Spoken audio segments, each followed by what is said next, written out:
Welcome everybody. Good morning to folks in India and people if you're attending from outside the country, then good whatever it is at your location. Hopefully people are in a lack of sleep from watching lots of sports during the weekend, the Copa America, the Wimbledon finals, then the Euro finals. Here is we hope to bring you an exciting talk so that you can be energized for the rest of the week. So let me give a brief intro about iMobile. The iMobile ASEAN chapter is the India chapter of ASEAN SIGMobile and was formed in March 2019 as a community of researchers and practitioners in India with an aim to develop a greater passion for systems research in India and in the adjoining areas, right? While adhering to the global charter of SIGMobile. So this is the first chapter of SIGMobile in India, and it's obviously very new. So it has specific targets of performing research in theory and practice of all areas related to the mobility of systems, users, data, and computing. And given countries like India and its adjoining areas where use of mobile systems or mobiles is very high, there's a lot of opportunity for groundbreaking research that can be applicable to the rest of the world. But the community here for that kind of research is relatively small and it's still fledgling. So the specific goal of iMobile is to try and build that community. So we had the first ACM workshop, an in-person workshop in January 2020. But since then, in 2021 and even for 2022, we decided not to have the in-person workshop because we cannot have the in-person workshop during the pandemic. And because it's a small group of people and it's a new workshop, we didn't feel it's good to have a virtual workshop. Right? So in addition to the workshop, we have been arranging these regular webinars. Many of you might be repeat visitors to this. We hope so. And these are held around once a quarter. We might do a little bit more, a little bit less, depending on how the situation permits. Um, so that's in a nutshell an intro about iMobile and the webinar series. So with this, I would like to hand over to Shogato, who is an assistant professor in the Department of Computer Science and Information Systems at BITS Pilani, the Goa campus. And Shogato is leading the effort to arrange the webinar. So he gets to pick a lot of the speakers that you will listen to throughout the course of the year. And I'll now hand over to Shogato to introduce our speaker for today. Shogato, over to you. Thanks, Amit. And good morning, everyone, and welcome to this webinar. Today, we have an interesting talk by Dr. Rijurekha Sen from IIT Delhi. She will be talking about creating data sets for environmental sustainability problems in developing countries. A brief introduction for Professor Sen is that she's an assistant professor at IIT Delhi's Computer Science Department since 2008. Prior to that, she was a postdoc at Max Planck Institute between 2014 and 2018. She was also a research fellow at Singapore Management University between 2013 and 2014. Dr. Sen obtained her PhD from IIT Bombay in 2013, and her dissertation was awarded the ACM India Doctoral Dissertation Award in 2014, I believe.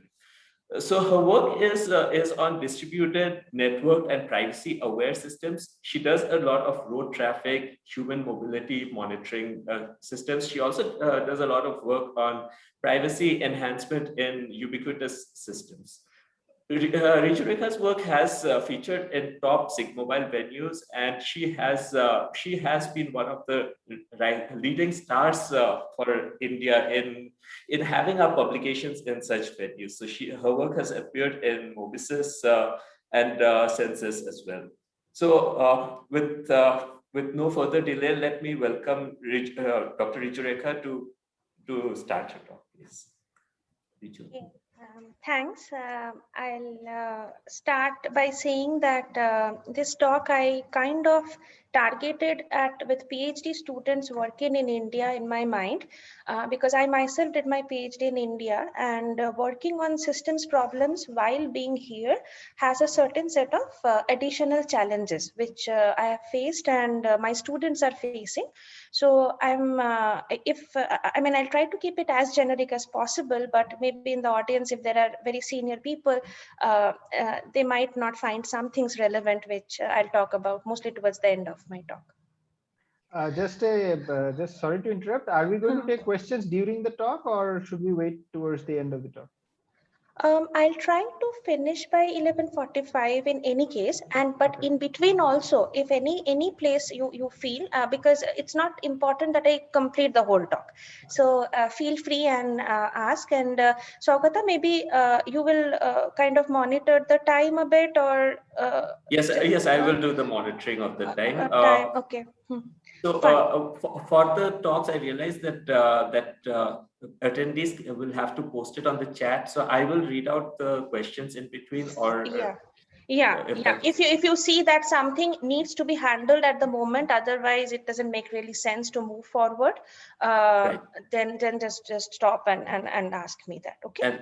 And if any of the attendees, if you have a question, please raise your hand, or please just type it on the chat window. All right, thanks, Rich. Yeah.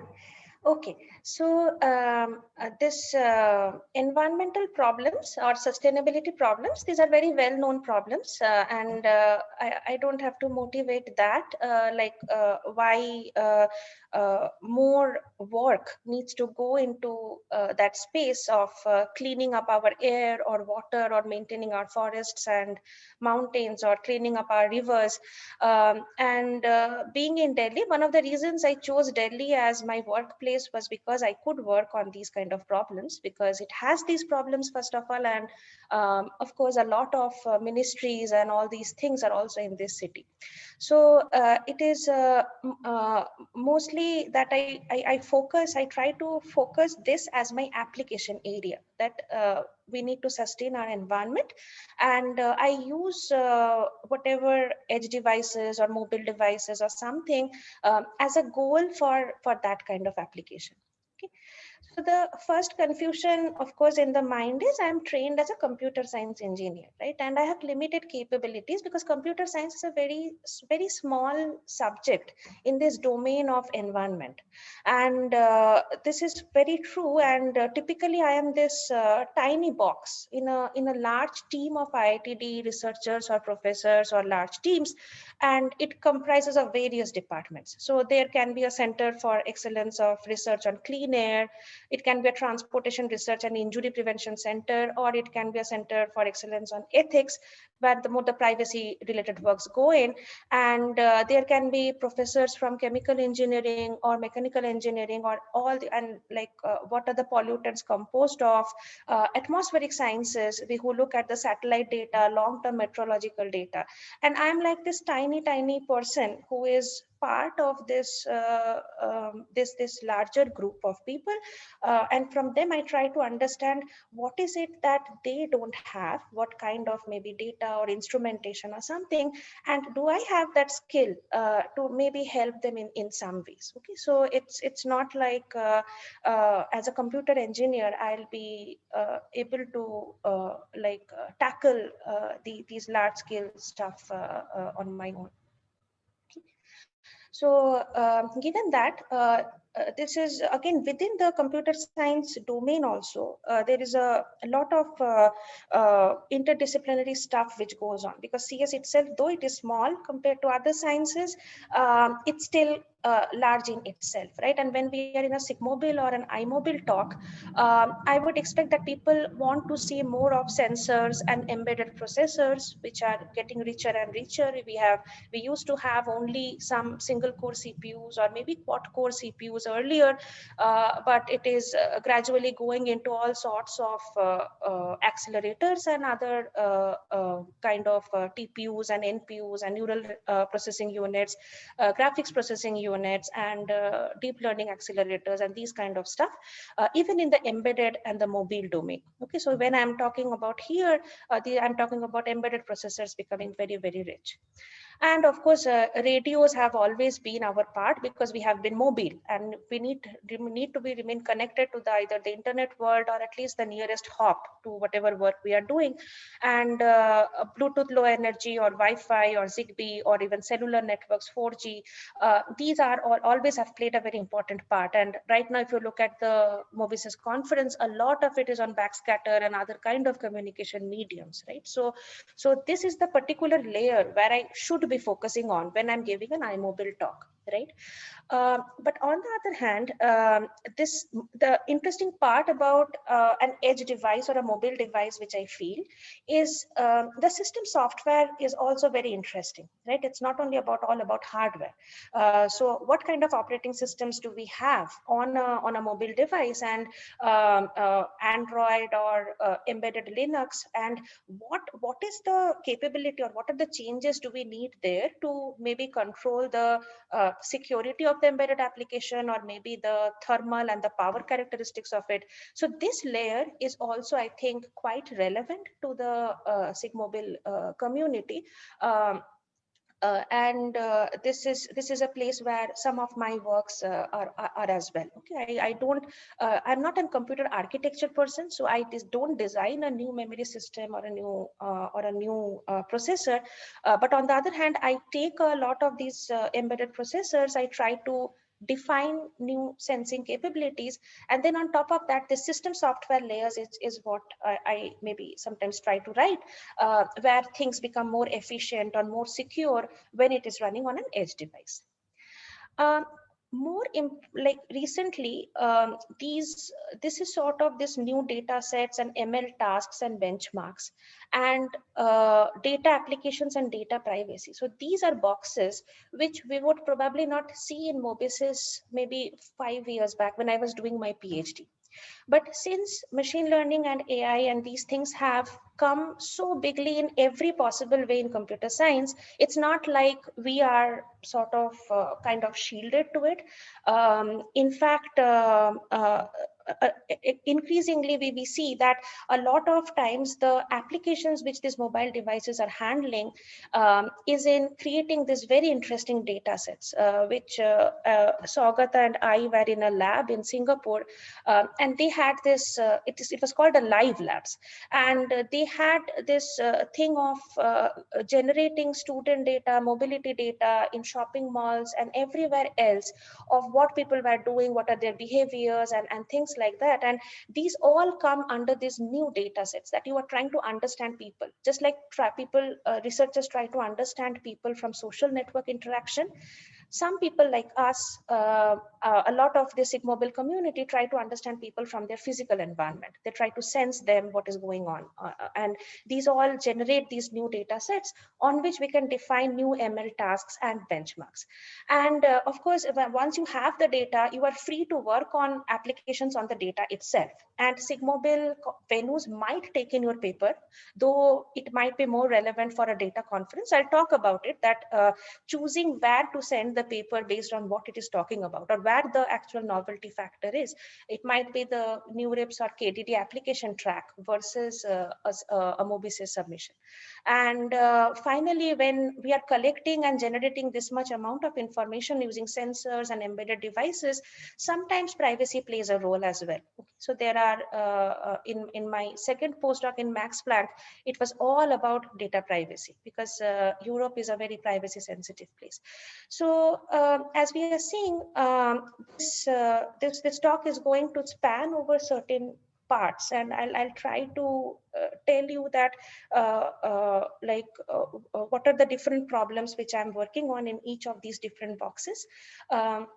So let's start with the simplest one, right? We all understand that this new data sets, ML tasks and benchmarks part.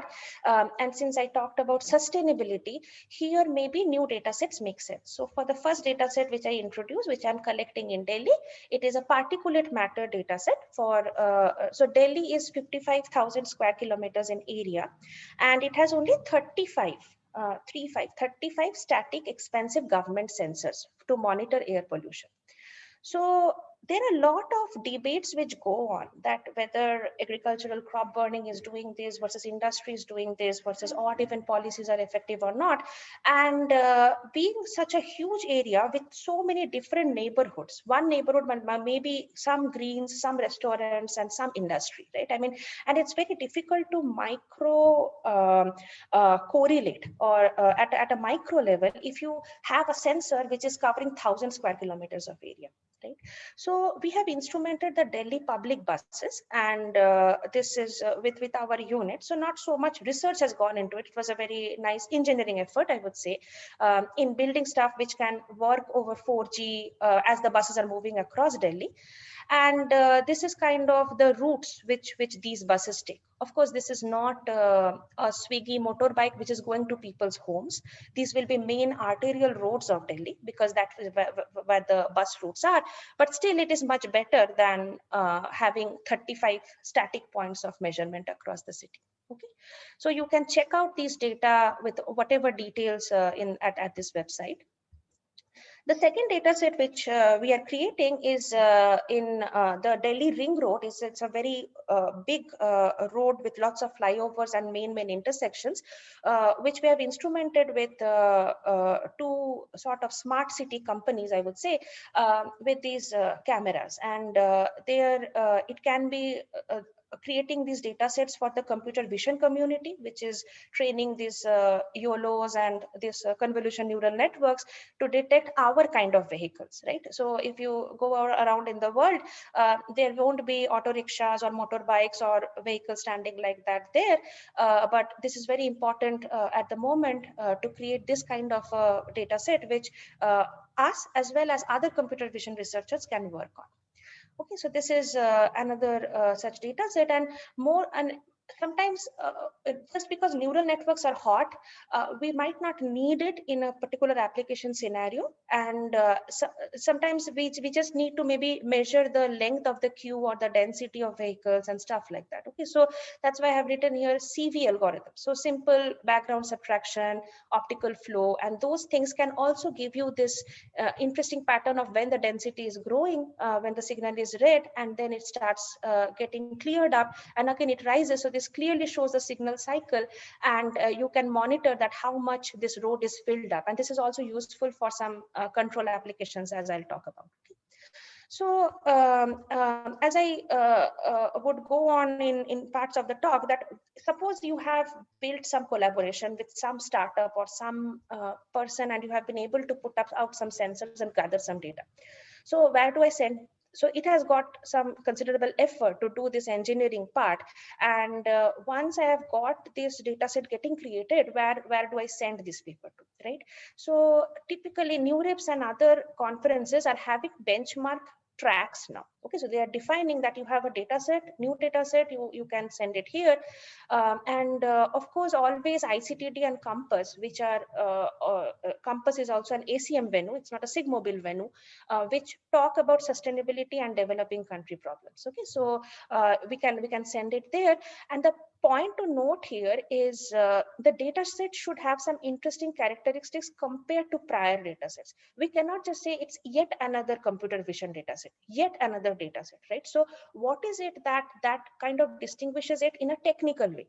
And sort of it should be a bit generalizable, that not only in an Indian air pollution scenario or traffic scenario this is important, but it should be somewhat interesting to the generic ML researchers, right, who are just trying to do clustering maybe, or interpolation, or some other problem. Okay, so I'll tell you that, for example, when we write about the particulate matter data set, we compare it to prior data sets collected with vehicles in Canada. And if you see, this is the mean value of pollution in Canada versus the variance of each point in that city. And if you look at this graph, you can see PM 2.5 varies only between, say, 20 to 40 in a Canadian city. Whereas in Delhi, as we can expect it, and this, for example, this Canadian plot is over 11 years, whereas this Delhi plot is over 2 months. And within those 2 months, we are seeing not only a huge, much higher values of PM, but each of these places, so this plot is showing the variance of air pollution, and each point has a very high variance. So in the morning it might be 50, in the evening it might be 400. Okay, so this is where we will highlight that this is how the data set is different. And why is it interesting to an ML researcher? Because ML researchers try to model stuff, right? So suppose this is a very typical problem, right? That you say that your buses are moving around the city. So we are not measuring at every place at every time. So we need to fill up these holes with values. And the more predictable things are, it's easier to fill things up, right? So the ML people who have worked on spatiotemporal interpolation or prediction using Bayesian techniques, their methods give 99% accuracy or 100% accuracy on the Canadian data set. But what we show is it's not, that's not the case when we have a Delhi data. Okay, so there are too many factors which are changing the pollution here very rapidly. Even neighboring areas have very starkly different things, that IIT campus is purely green with lots of trees, and just outside here, there might be some marketplaces which have very high PM. So this spatiotemporal models of how pollution actually varies within nearby places, that is, those assumptions might not even hold, right? So this is important for the ML community, and we have to highlight that this is how this is a more challenging ML problem, and we can also augment it with other data sets. So pollution is not created by magic. There are certain known factors like traffic or green cover or industrial emissions or cooking or crop burning, which either increases or decreases it.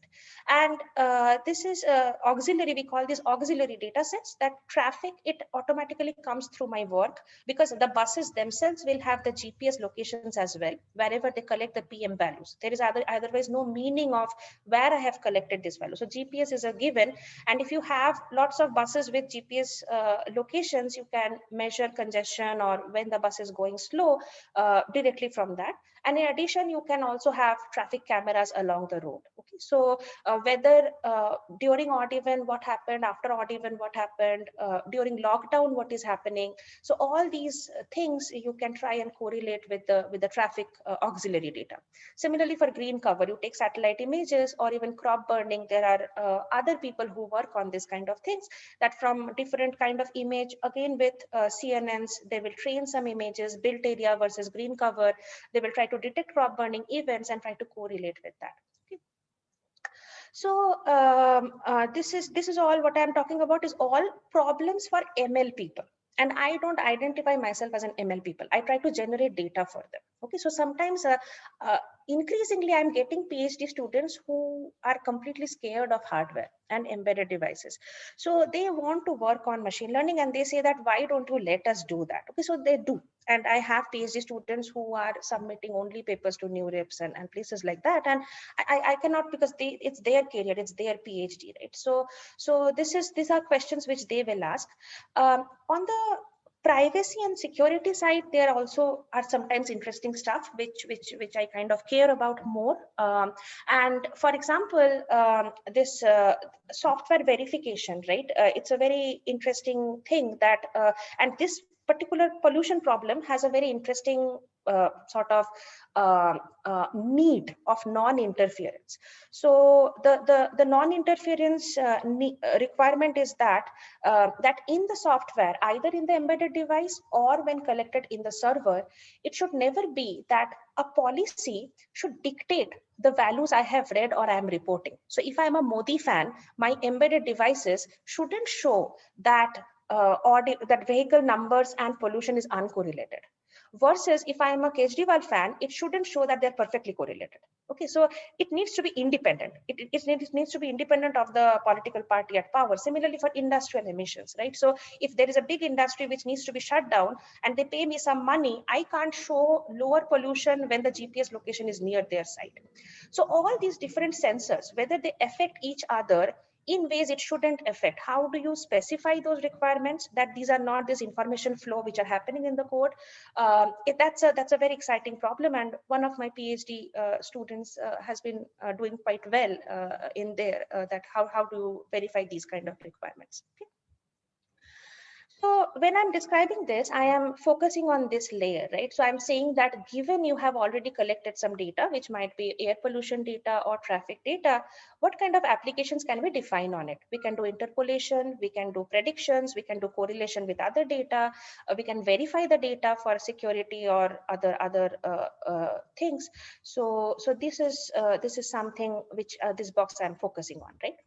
And there can be more applications, for example, in the traffic case, the density measurements which I showed you here, this was the simple density without even any CNN or anything. I'm not counting exactly which car is standing where or what are the number of auto rickshaws, or I'm just measuring the density. And based on that, if you define this reinforcement learning kind of a controller for a traffic intersection, what we show is it's possible to actually have very efficient RL engines. So by efficiency of a machine learning model, we mean that how many parameters are there, what is the size of the network. And what we found was, while the state of the art American controllers like Presslight and Colite, they have the RL state size as 80 or something even more, and these were the number of parameters, we were able to compress this. So the compression involved both system, like just quantization and those kind of stuff. I'll talk about it in the next slide. But it also means a lot from the domain knowledge. How does Indian traffic actually work? Okay, and you can optimize the RL state based on those knowledges. And what we find is this frugal light, we call this frugal light, eco light, we have a certain number of controllers, can maintain similar throughput and travel times as the very expensive or bigger kind of controller networks designed with RL. And one of the advantages of having this very compressed form of embedded engines is, like, I can actually deploy them again back on the road. So again, this is again a second thing, which is rule enforcement, where either you are violating the red signal or you are violating the speed. And currently it's a radar based system, and there are many difficulties to move it to a camera system because of all the uncertainties in the computer vision pipeline. It's very difficult to legally use something. Okay, so I'll briefly touch upon it later, but the whole point is, if you have an efficient algorithm, then this application, whatever you have built, you can actually push it back here. So on your embedded processor, which might have quad-core or octa-core CPU, and you have many GPU cores on an, say, NVIDIA Xavier AGX or NX board, and you have maybe some accelerators, you can push back all this stuff here. Okay, so this should be a pipeline where not only do I collect data with this and just go upwards, but if I have been able to build something which is really efficient, so for example, this intersection controller, which my PhD student has built, you can actually push it back to the road, okay, and put road or whatever, wherever you are deployed. And NeurIPS, KDD, AAAI, all these have application tracks where these papers, this controller paper is in NeurIPS 2020. It is not a Mobisys paper. Okay, so data conferences have it. Some hardware, so this particular one is on an FPGA. So there are hardware focused conferences where we can send this kind of work. If there is a real-time focus, sometimes in assisted driving there is. So RTSs or RTAs also, I have seen papers related to this in those venues. Mobisys senses Mobicom IPSN, which is the core SIGMOBIL or iMobile venues. There, it should have some novel edge computing challenge. Okay, so this is very important for us to understand, because there is an academic difficulty here. Okay, so when we talk about make edge computing efficient, we did a lot of very high speed research with like 2014 to 2018, right? We brought in quantization, pruning, clustering of weights, so to make this deep learning engines run on embedded devices. But sometimes when we are very good as an academic or as a company, then it becomes an industry's sort of their focus as well, right? And then at that point, it becomes very incremental for an academic to work on that. So, for example, this is currently like the kind of the software hardware pipeline, how it looks on an embedded or edge device, right? So you can have this intersection monitoring application, you can train it on the data sets which you collect, and then you have many neural network models which can do either vehicle detection, number plate detection, number plate recognition, whatever. And then you have many frameworks where you train these models. Earlier, we just went from the trained model and the inference code which used that model, used a compiler and directly ran that on Linux or some operating system on an actual edge device, right, on an edge processor. But now there is this layer 6 of inference engine, whose whole purpose is to make this running of inferences extremely efficient and fast on embedded devices. Okay, so, and every company has their own. So NVIDIA will have TensorRT for their GPUs. ARM has a compute library for the ARM GPUs and NPUs and other kind of hardwares. Intel has their own, AMD has, Xilinx has it for FPGA boards. Okay, so each of them is whatever these different, a lot of Mobises and other papers talked about in the last 4 or 5 years, they are trying to make actual products out of it, right? And so in that case, I can like increment that effort a bit, that I can say this is yet another way of reducing the computation overhead, but I'm not currently doing it. Okay, I don't have the skill or the capability of doing that. Instead, what we found was, it was also in process of just doing the work. We kind of took a set of boards and we were using these engines, and we found there are many inconsistencies. Okay, so this is something where an academic position is useful, that you can audit an existing large complex ecosystem. Okay, you don't have a stake in it. I'm not an NVIDIA person or some person, so I take independently that what are these different engines doing. And what we found was, there are of course lots of positives. You can run things like at 23 to 26 like X increased throughput, and you can have very good accuracies as well while maintaining accuracies. But there are inconsistencies in the, so I'm not showing the results here because we are currently submitting the paper, and the inconsistencies is given the same input image and the same trained model, based on just you optimize it once more, and you might get a different output. So once you read a car number as 7435, the next time you can read it at 7886, right? And you go to the code, and which car are you going to find?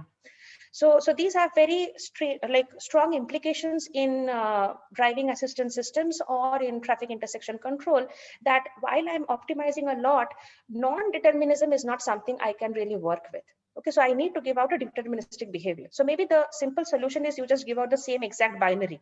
You don't build the engines multiple times. Or you don't. So another very strange result was, we had two boards. One is smaller, one is larger and much more expensive.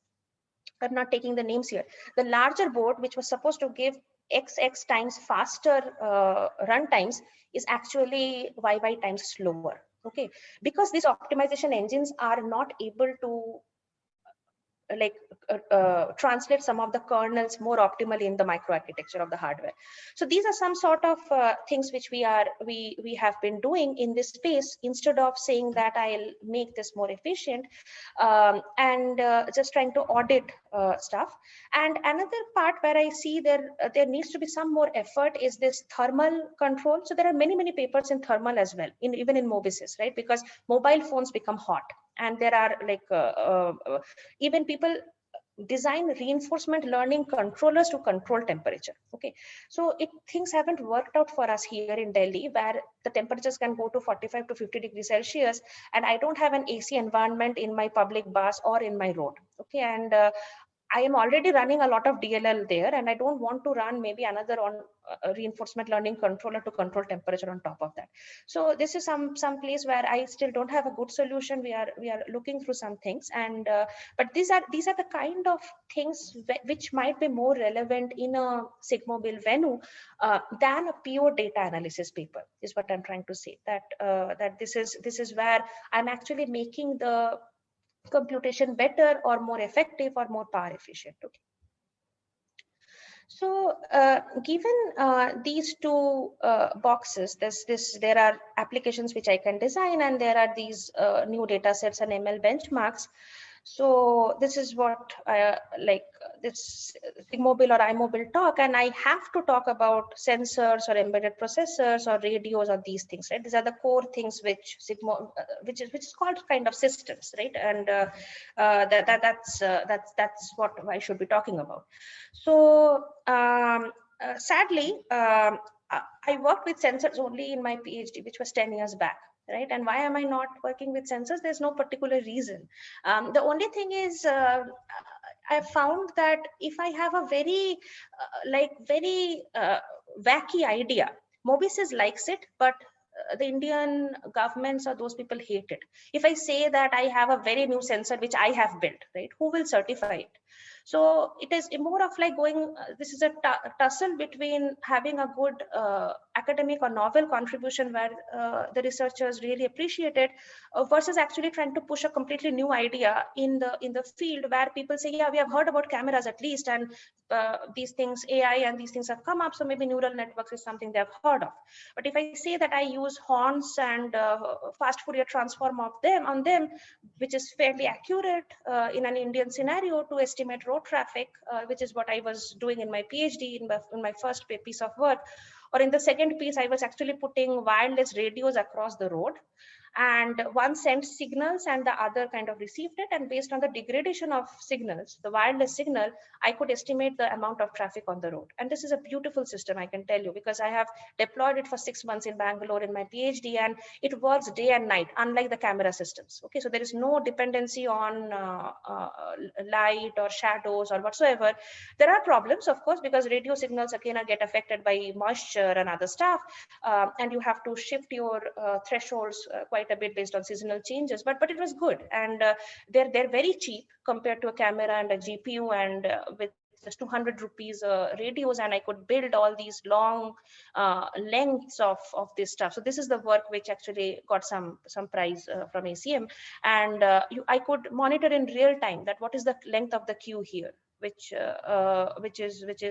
was very cheap, and all those. And this is something which I've always got like 5 out of 5 reviews in Mobisys or Sensys, where they say, oh my God, this is a very cool idea of doing a new application with a new sensing. And even now, when I'm reviewing Mobisys papers, there are sensors or sensing, new sensing tracks there.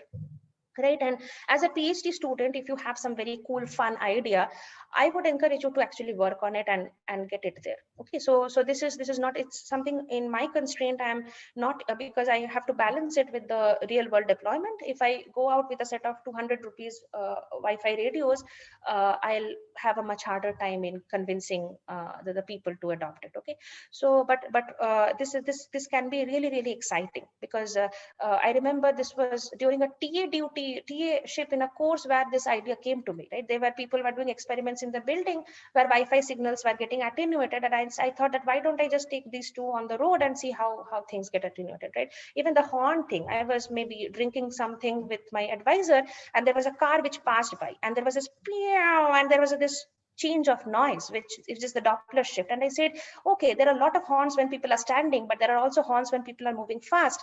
And actually speed estimation can be done very well by a roadside acoustic sensor. So if you have a crazy idea like that, PhD is actually the time to work on it. Okay, so, and these venues, they really encourage it. They will be very supportive of that kind of a work. Of course, you have to have rigor as well. So you cannot just say, I have a very novel idea, and then you show it within your lab. Okay, so you have to go put in some effort to put it out, do a very thorough experiment, at least some months or some weeks of doing that, and then only they will like it. Okay. So I'll just handle this doubt which might be coming to some PhD students' mind here, that how I mean, is it like I'm choosing the venue first? Like I want to write a Mobisys paper, then I'm choosing my problem, and then I'm picking up the skills which are needed to write that. Or maybe I have got a postdoc or a PhD mentor, right? And he works in a certain area, and I'm not allowed even to choose. I just want to work with this person. I want to learn from this person. So I'm not even at a freedom to choose my own problems, deciding the venue or whatever. Whatever he does, I just follow, right? Or the third is that I'm like this very autonomous person. I choose problems and I pick the venues which might accept the problem, right? And I say that this will go to NeurIPS, this will a security problem will go to NDSS, this will go to Mobisys and stuff like that, right? So it has been very changing for me myself. Okay, so in my PhD, I stuck to this Mobisys, Census, IPS, and Mobicom, and this kind of community, because I was building these new sensors. I didn't know much. I was reading only those newspapers. I was thinking what I can do in this domain. Indian traffic looked exciting, and I came up with some techniques, but it made me very narrow. I knew very point stuff, and when I went for my postdoc, I just said that I won't even decide what I'm going to do. Okay, and I said this is Peter Druschel, who has started SOSP, and he's the security guy, and I want to learn about security and privacy and this stuff. Okay, so though I have this Mobisys 16 and 18 papers, actually I should have like tried to get into this NDSS or Usenix security, because I would have gotten into a habit of writing in actual security venues. So Mobisys kind of is a potpourri of things. You get censoring papers, you get a lot of communication papers, you can get security papers, and everything to deal with embedded or edge devices or mobile, whatever comes within that domain, if you can convince the reviewer. Whereas the security conferences, they will have everything focused which is on privacy and security, right? So this is me in my postdoc, and currently as a faculty, I'm trying to focus on this sustainability aspect. But now I have 5 PhD students. So one can work on a data conference, 2 can work on security and stuff like that. Okay. So when you make a choice as a PhD student, I would say that you cannot do, because there will be lots of challenges. I'll tell you in a later slide that don't spread yourself too thin is one of the things. Yeah. So these are some things which I've talked about. Sensors I worked in my PhD, acoustic and radio sensors, and embedded processors, of course, I keep on using, and I have collected some data sets and have described some applications on those data sets related to traffic and air pollution. So these things, it's kind of difficult to think that how does environmental sustainability deal with like thermal and power. I still talked that if you are putting out a device out there and it's 45 degrees Celsius, there is no AC, you are running a deep learning network on that inference, then the device will just become hot and reboot, right? So that's the kind of the challenge there. But security and privacy, let's see what we can do about it. So the security part is pretty straightforward. It is like for ages it has been there, that there has been some IoT developer, which is me, and maybe some of my collaborators, which have verified the code. They have statically checked it doesn't have any errors. They have put it out, and then there is some hacker or attacker which is trying to kind of change it, right? And there are trusted execution, secure hardware which you can use, like ARM Trust Zone, that can do. So my postdoc work had a lot of to do with this trusted computing. Okay, and right now the problem, which I'll just briefly say, is what we have found is attestation, which is checking whether the code running on the platform is the code which I want to run or not, or someone has changed it. Is there a rootkit installed in the operating system? Has something changed? Typically people, how they did it was they would stall the application and they will do the attestation, right? But my applications look like this. So this is my air pollution measurement, where I have this CPU usage windows, right? They're very high CPU usage windows with very small windows in between, where the device is not doing anything based on my requirement of sensing.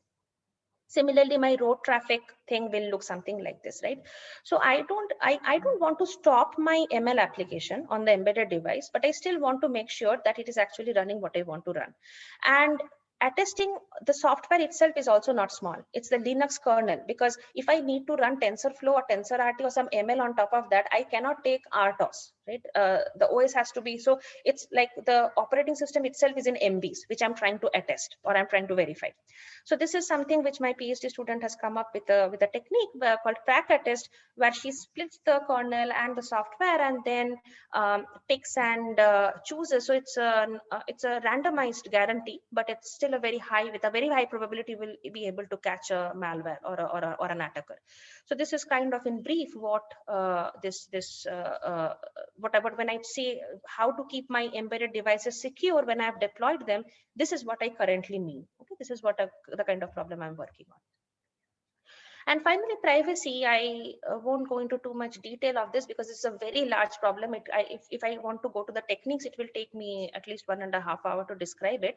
But the privacy problem is a very real problem which came out of discussions. Okay, so in the context of this road bus-based pollution monitoring, we also talked a lot to Ola, Swiggy, and other people, right? Because as I showed, the buses only go to the main arterial roads of the city. They don't go to my home, right? And these things. So that's something which Ola also expressed a lot of interest in. But the problem was Ola doesn't want Uber to know where the Ola cabs are. Similarly, Swiggy doesn't want Zomato to know where their motorbikes are. Okay, so this is something that location privacy is very important for these different stakeholders. And if I want to have a very rich network of sensors, then the more the number of parties, the better the amount of information which I get, right? I can instrument all these kind of motorbikes, cabs, and not only the public buses.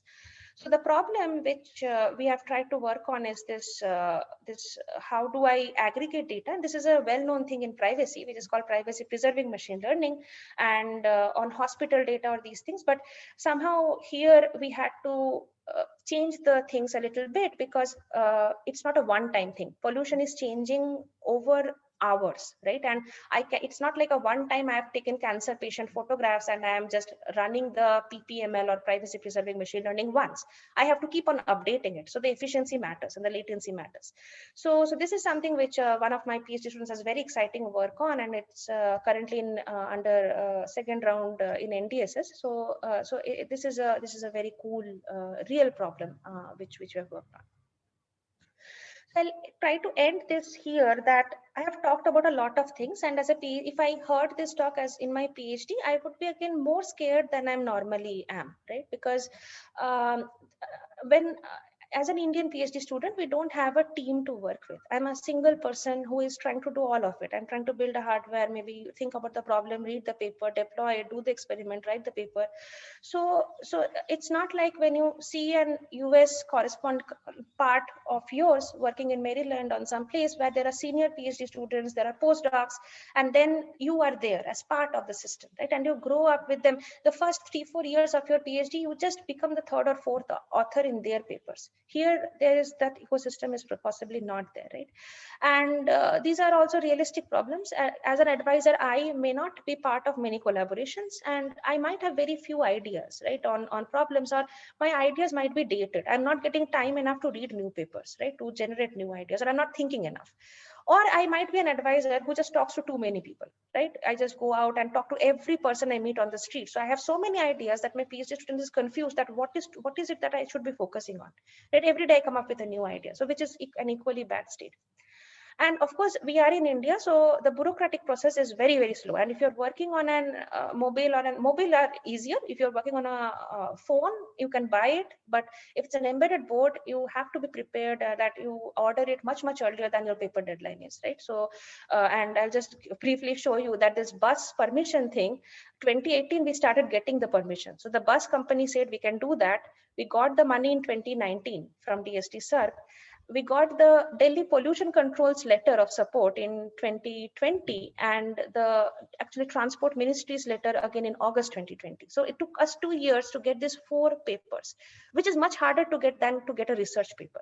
Okay, so this is something, and they will just so the pollution will say this is a transport problem. The transport will say this is a pollution problem, and you will just as a shuttlecock like switch between these departments. Okay, so but this is what I want to do, right? I mean, this is I mean, nobody's forcing me to do that. If I want to work on environmental problems in Delhi, I have to work with the Delhi government department. So as a PhD student, you take your smart calls that you want to do this now, don't want to do that, and it's completely up to you. And as a PhD student, things which helped me are I had to work very long hours. So I neglected a lot of things in my life husband, health, and stuff like that. So it's again a personal choice. Okay, so you decide that how much do you want to put into it. And one good thing which happens is if you are in an IIT or even in NIT or ISC or triple IT, you have very good BTechs and MTechs. Okay, and if you can just catch them in the corridor and say, this is a problem I'm working on, and this is a small thing which I really find that it will help me out. And then if they agree and you go to an advisor and say that, see, can you just take him up as a BTP or an MTP student, and I'm going to mentor him. The advisor is happy because he anyway has to take in a set. So this second point is very good.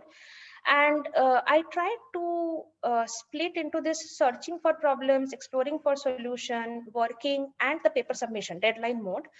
Split the year into those and kind of pipeline between two problems. So while I'm in deadline mode for one problem, I might be in the back of head, or whenever I'm feeling very tired, I might be actually reading up papers for the next problem. Okay, but at most I have worked always on two problems. I'm not a very aggressive researcher, so I mean, in a year I have hardly ever submitted more than two papers. Okay, so it depends on person to person where you want to. And I have changed my PhD committee 3 times, okay, based on the technical inputs I needed. So you have to have some control or ownership on that. This is what I need to understand. I'm not getting it from my current committee, or it might not be even a change of committee. You just need to go and talk to someone who knows that thing, okay.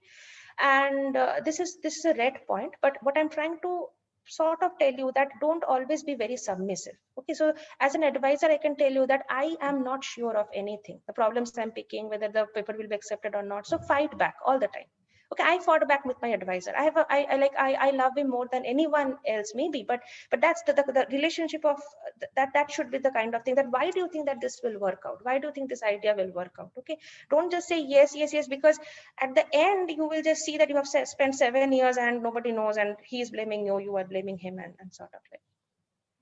You can do internships. I went to Microsoft Research. There are many labs now, and TCS Research, IBM Research. Try to find a position which kind of is aligned to what you are doing.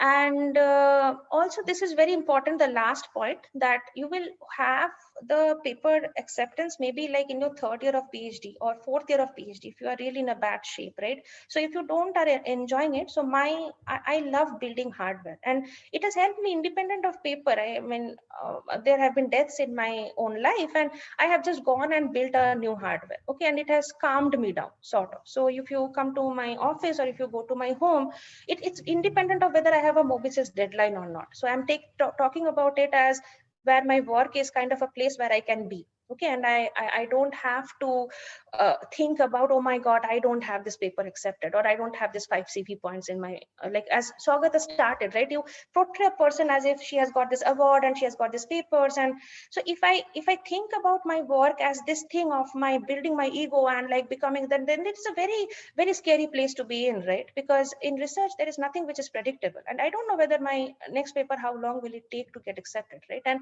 if I don't actually enjoy the process of or the fun of building something which works, then I don't want to be, at least I don't want to be in that place. Okay, there are many people who gets motivated in different ways, but this is what kind of boosts me. So just as a final takeaway, it's good to focus on 1 to 2 boxes as a PhD student in India. I have 1 student, Sachin, on data application, 2 students on data privacy and systems security, and 2 more on this very lower level embedded processor, FPGA, GPU, DPU, and things like that. And this is like be very practical. Okay, so I have talked about environment and sustainability and all those things, but you might get reviews like these are not novel problems and your paper is getting rejected. Okay, and I have thought like this. I say that I need a PhD degree, I need a postdoc position, I need a faculty position, I need promotion, right? Well, none of us is fooling here anybody that we say that papers are not important, but they kind of take us to the next step, right? And I am just shamelessly exploiting a catastrophic situation for my needs. But in the process, hopefully, there will be something which comes out of this. Okay. So I'll end my talk here, and I'm happy to take any number of questions. Thanks, Riju. There are a couple of questions for you in the Q&A box. Yeah, I can see that. So Manoj is asking that thermal constraints. Yeah. So it has to be like more of a material science kind of a solution than a software solution. So you are correct, and we are working on this. That what material, and the cost shouldn't go up too much. So that is always a constraint. So that's a correct direction. Yeah. Schaefer, yeah. So whatever software layer you want to keep track of, so just make sure that your whole system is foolproof. So I just gave a description of one attestation thing. There are also technical, like industrial solutions for those, right? And you can buy an industry solution and you see how much can you customize it, what is the cost of that. So if I go to a government office and I say that you have to buy these embedded devices, then you have to buy this solution from IBM, which will look over these things, and sometimes it might be problematic, but you can do that. Chinmay is saying that for the deployment of applications, so depends on, again, as I said, if it helps, then if it's a very large scale deployment and we need MQTT or some other very well established protocols to get the data, we definitely do use that. If there are few devices and it makes sense to build the software from scratch, I mean, it's not a, so that's why I said for my pollution device deployment, I don't have a single PhD student there. It's only a set of engineers who are working on it, right? It's not a research problem. We build the device, whatever, either our own software, which is all the monitoring, anomaly detection, some sensor has gone down, some sensor is behaving weirdly, right? All this software, we can take an industrial solution for it. It's not difficult to write that from scratch if I have hired engineers. So yeah, but the whole point I was trying to make is that I didn't find a research question here. Okay, so the research question the PhD student is working on is on that privacy thing, or how do I attest things fast while an ML application is running, and things like that. Okay, so yeah. We are trying collect vehicle technology for experiment IoT device, how to deal with errors in sensor sensing capability. Yes, so we can take this offline because it's a very technical question. And anomaly detection in devices, how to automate that process. There are some ways which I'm working on. MSR India has two very good fault papers, and you can check those. One was in Census last year, one is in Moviesys this year, where they see that there is a deviation in the census data compared to the other census data and this particular census data in the past. So there is a fault detection module there, and for our PM sensor we have our own kind of anomalies. Okay, so because our anomaly can be in different places in the network, in the device itself, because it's a running bus in Delhi. So we have our own way of detecting anomalies. Manoj, so this is, as I said, it will take 1 hour or 1 hour. So we tried many techniques. I'm just hoping that the NDSS paper goes through. So this is like the differential privacy direction didn't work out. So it was a dead end because it worked out again in the Canada case and in Zurich, where the variation of data is so low that you can add some noise and still it is okay. But in Delhi, the data is so much varying that the amount of noise you have to it, the utility completely goes away.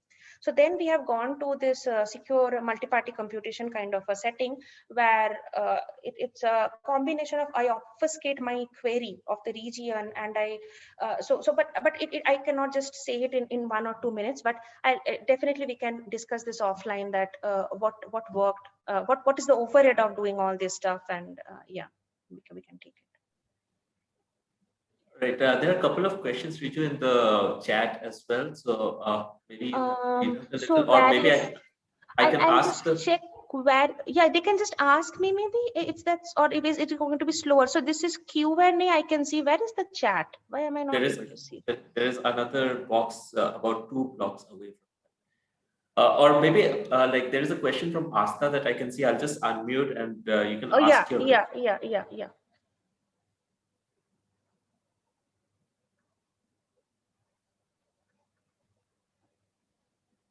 Asta, if you can. Hello, can you hear me? Yes. Go ahead. Hi, Riju. Thank you for that extremely candid and insightful talk.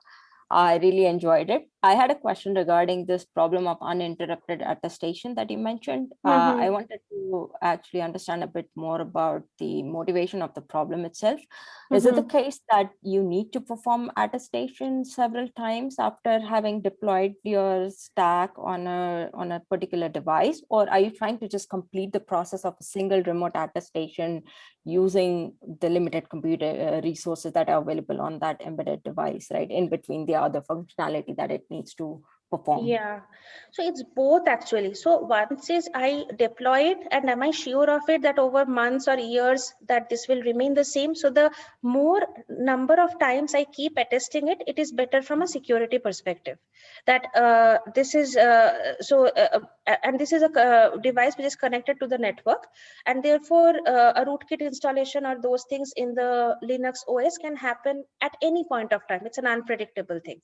So the more I attest, it is better. So that's your first point, that is it just a one-time static verification thing that the code is fine and I've deployed it and it's in an enclave. So some people have also worked on this other aspect, that on an embedded device they're trying to create a virtual enclave, and they have this secure key exchange just like in an SGX, and there is really no, so they are trying to put the network also in the trusted the TCP.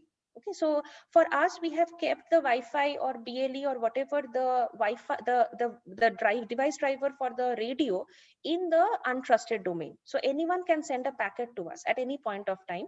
And then we are trying to just keep the attestation as efficient as possible so that I can keep attesting. And by one attestation, I mean that this is like the Linux kernel, which can have a rootkit installation or something, and the Linux itself has some IMA which checks whether an application on top of it has changed or not. So it's a hierarchical design where I am trusting Linux to do its job through IMA to test the applications and keep attesting it, while as I am attesting Linux itself sitting in the secure world. And this Linux is around, if I split it into 2 KB pages, it's around, overall it goes around 2.4 MB. So this is the software which I'm trying to see, which comparing it to a gold hash. So we also have some alternatives in trying to put some parts in read-only memory, secure memory, but we have seen that these vault transitions, if we put anything in secure memory, kind of even makes it more inefficient, because while the machine learning code is running, if I have to read the weights from the secure world in ARM-trust zone, then this vault switch is kind of increasing the latency. So this particular thing which I'm doing is I'm just trying to attest these number of pages in a random way at random times, so that it becomes probabilistically hard for this attacker guy to change anything.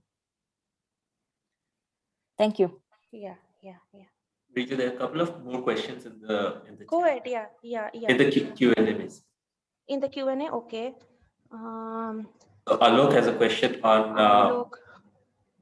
Oh, okay. So I'm not an HCI person, but I mean, so I didn't do any formal interviews with them. So of course we were bugging them a lot at 4 o'clock. So 12 to 4 o'clock in the night, the buses are in the depot when we are going and fixing the sensors and doing the maintenance job. So so the drivers kind of also liked it, because they also say that pradushan hamare liye gandi baat hai, and they would say that. And one day someone cut. So there are two kind of drivers. Some people don't like this GPS tracking, so they will take a sutta break or something at some place, and they don't want their DIMTS company to know that the bus is out of service at the moment. So we have had cases where people have cut the GPS wires on the buses. So it's a mixed reaction, I would say. And but if you are an HCI person, you would be able to question them on stuff. I'm not. I'm just like I chatted with them or gossiped with them, but I haven't asked any structural question on their experience. Okay, so this data accuracy is a very important question. So this is there is an IITD BAM device, which is sort of a more expensive device. So the basic procedure we follow is this low-cost sensor. We co-locate them, and what we find is, again, there is a lot of people have reported this. The correlation is good, but there is an absolute PM difference. So the absolute value, especially in higher ranges, what the BAM reports, the PMS 7003 or any laser-based unit, it over-reports it. So if the BAM is reporting 300 particulate matter, my sensor will report 350. So we have there are a certain set of equations which we kind of in post processing we use to calibrate this based on the relative humidity and the temperature values we have. Another way of dealing with this is trying to not use the raw PM values themselves and define this PM classes, so that your whatever ML problem you are working on, the errors goes low. So if you have 7 pollution classes, which is like healthy, unhealthy, supercritical, and those, then exactly whether you are measuring 300 versus 320, that issue might not be that much. But it is not like so this is the sensors which we used. Again, these are estimation. It's not a direct way measurement of the pollutant. It's how much the light laser beam gets deflected within the sensor, and it's correlated to that. So there are, it's not the perfect, but it, given the trade-off between the scalability we can get, we can buy so many sensors at the cost of one static sensor. I would not say this is a bad idea. Mukulika is asking how to pick problems that is of interest to Mobisys Mobicom community. There has been limited papers. Is picking the problem is where we are lacking. Yeah, so this is a very interesting question. So as I said, if like when I review the Mobisys papers and I look at the program, it also shifts, right? Mobisys hasn't been same over the 10 years. Recently, I'm seeing a lot of these networking papers, right, which we typically thought would go to Mobicom, and there are backscatters and these kind of papers. And maybe the reason is because Dina Katabi's all students have graduated and got into good places when they are now working on these kind of problems. So conference doesn't remain the conference it used to be 10 years back, right? Now the question we have to ask is, do I shift myself according to how the conference is shifting, or I do work and I see which is there a conference which will take this work? So it's an either, it can be both at some point. So Muku, you just keep track of, because you are a networking person and a wireless person, and I think that there are tremendous some problems in the Indian scenario where, but again, the problem for you will be like, or for any wireless person will be that this multimodal antennas and how to work on the physical layer alone, right? We can work on the software protocol layer maybe, but do I have a EE guy in my department or somewhere where I can really talk to them? So it's a tough question. And I would say that sensing a novel thing in a very like fun manner is something which kind of has a good chance, which I've seen in my PhD. And there are crazy stuff going on in India, and if you can instrument something which does this kind of sensing, that might be useful. Physical layer networking, I've never worked on it, so how to get in that domain, I have no clue. Privacy security, it's a mix. So sometimes they will take it, sometimes they will say we don't have space for it. We will rather accept games on Android or AR VR on Android or mobile operating systems, the Android marketplace. So it's like this is also a set of people. There is nothing sacrosanct about it. It's a set of people who are deciding that what should the program look like.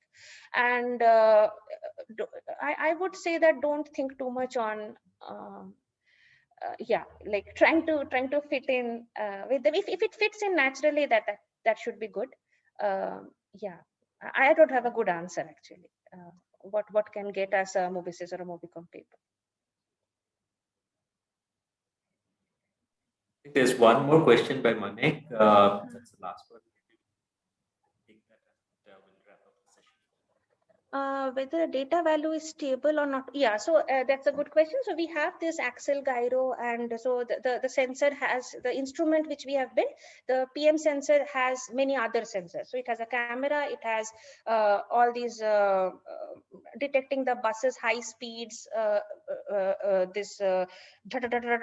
bus moves, right? And there is a lot of acceleration and other signals. So there are filters which we have had to build, and these are all based on the auxiliary sensors which we have.